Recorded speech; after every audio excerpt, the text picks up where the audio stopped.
So in the previous video we just completed exercise 2.1 और video turn off हो गया था। तो अब हम डायरेक्टली 2.2 पे जाते हैं। अगर हम टेक्स्ट बुक बता दें तो 2.1 के सभी सम्स हो चुके हैं। 2.2 जो है वो बहुत सिंपल है, लेकिन आपको इसमें थोड़ी सी चीजें याद रखनी है क्योंकि यहाँ पे तीन ही सम्स है और वो बहुत डायरेक्ट सम्स है।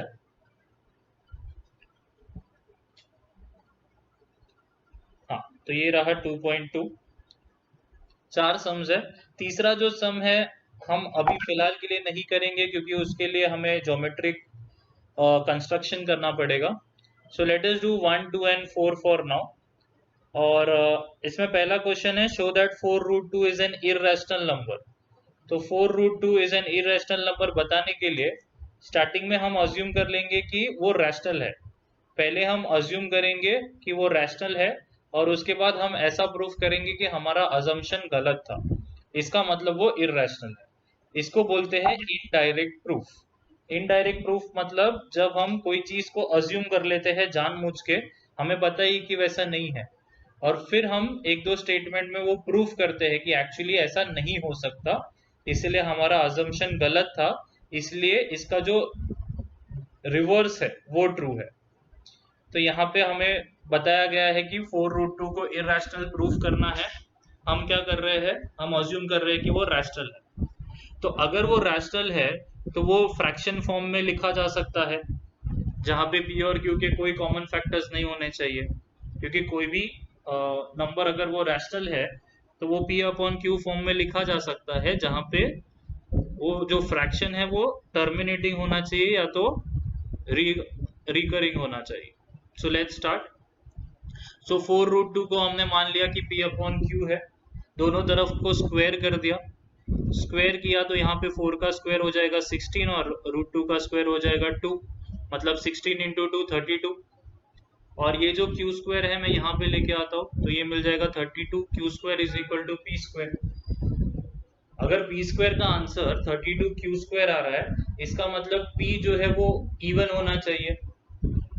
तो पी, एक तो चीज प्रूव हो गया कि पी इवन है। तो अगर पी इवन है तो उसको मैं 2 इंटू एनीथिंग लिख सकता हूँ। इवन नंबर हमेशा 2 के टेबल में जाते हैं, इसलिए 2 इंटू टी लिख लिया। वापस दोनों तरफ को स्क्वायर किया तो P square is equal to 4t square मिलेगा, लेकिन P square is equal to already ये है, तो 4t square is equal to 32 Q square हो गया। तो इससे क्यू स्क्वायर भी इवन मिल गया। अगर p और q दोनों इवन है तो इसका मतलब p अपॉन q तो गलत हो गया, क्योंकि उसमें कॉमन फैक्टर मिल जाएगा और हमारा अजम्पशन ही था कि p और q के बीच में कोई भी कॉमन फैक्टर्स नहीं है। इसका मतलब हमारा जो अजम्पशन है वो इनकरेक्ट है और इसीलिए 4√2 जो है वो इररेशनल नंबर है। अब इसमें प्रॉब्लम ये है कि 9th स्टैंडर्ड के बच्चों को ये कंसेप्ट समझाना बहुत ज्यादा हाई लेवल हो जाएगा, क्योंकि ये जो कंसेप्ट है मतलब आपको बहुत ज्यादा लॉजिक वगैरह लगता है जो एटलीस्ट कॉलेज लेवल में डेवलप होगा। तो फिलहाल के लिए अगर आपको ये समझ में नहीं आ रहा है, so for the time being you memorise this because there is no other option. It's not a direct proof, it's not a very simple algebra, it's a complicated math. ठीक है, so there is only one sum to mug up, so you can do that, क्योंकि इसका solution हर बार यही रहने वाला है। आप एक आंसर की तरह इसे पढ़ ले, जैसे आप साइंस का एक आंसर पढ़ते हैं, we know why it is. Okay okay, now the next sum is also like that. हमें प्रूफ करना है कि 3 प्लस रूट 5 जो है वो इररेशनल है। तो ये बहुत सिंपल है, हम मान लेते हैं वापस कि 3 प्लस रूट 5 रैशनल है, तो वापस उसे पी अपॉन क्यू फॉर्म में लिख सकते हैं। अब 3 जो है वो वहां पे चला जाएगा तो पी अपॉन क्यू -3। अभी अभी फर्स्ट सम में हमने प्रूफ किया कि ऐसे रूट वाले जो नंबर्स होते हैं, अनलेस उसका आंसर हमें परफेक्ट स्क्वायर में मिलता है, वो इररेशनल होते हैं। तो एक बाजू इररेशनल नंबर है और एक बाजू रैशनल नंबर है, अब ये तो पॉसिबल ही नहीं है, तो इसका मतलब ये इक्वेशन इनकरेक्ट है। तो इसका मतलब हमारा जो अजम्पशन था वो गलत था और 3 प्लस रूट 5 जो है वो इररेशनल नंबर है। अब अगर हम फोर्थ सम देखें तो फोर्थ सम में उन्होंने बोला है कि 3 रैशनल नंबर्स लिखने हैं बिटवीन 0.3 एंड -0.5।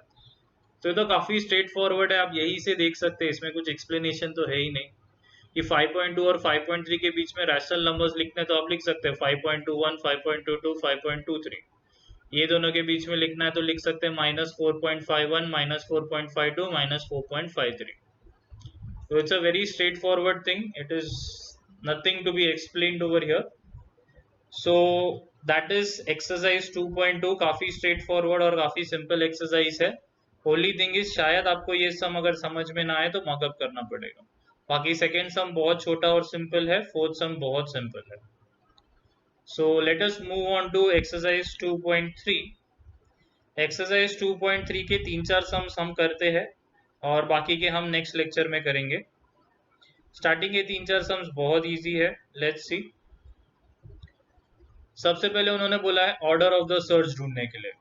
तो ऑर्डर ऑफ द सर्च मतलब यहाँ पे जो छोटा सा नंबर लिखा रहता है रूट साइन के बाहर, जस्ट ऊपर रेदर, उसे हम ऑर्डर बोलते हैं।